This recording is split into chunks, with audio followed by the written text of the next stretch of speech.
लोकशाहीचा बुलंद आवाज, रिपब्लिकन वार्ता, महाराष्ट्र। पाथर्डी फाटा उड्डाणपुलावर एसटी बसला भीषण आग।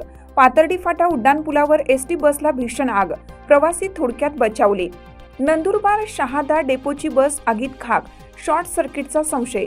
नाशिकच्या पाथर्डी फाटा येथे दिनांक 17 डिसेंबर 2025 रोजी दुपारी 4च्या सुमारास उड्डाणपुलावरून जात असताना नंदुरबार शहादा डेपो एसटी परिवहन महामंडळ बसला अचानक आग लागली। आग लागल्याचे लक्षात येताच बस चालक व वाहक यांनी तात्काळ बस थांबवून प्रवाशांना सुरक्षितरित्या खाली उतरवले।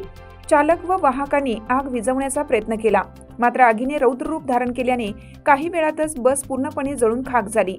घटनेनंतर परिसरात मोठी गर्दी जमली होती। घटनेची माहिती मिळताच सिडको अग्निशामक दलाचे पथक घटनास्थळी दाखल झाले व आगीवर नियंत्रण मिळवले। दरम्यान उड्डाणपुलावरील वाहतूक काही काळासाठी ठप्प झाली होती। अंबड पोलीस ठाण्याच्या अधिकाऱ्यांनी व कर्मचाऱ्यांनी घटनास्थळी दाखल होत वाहतूक सुरळीत केली।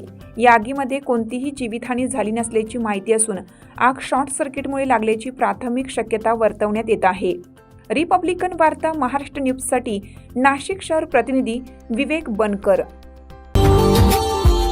Subscribe now and press the bell icon. Never miss an update.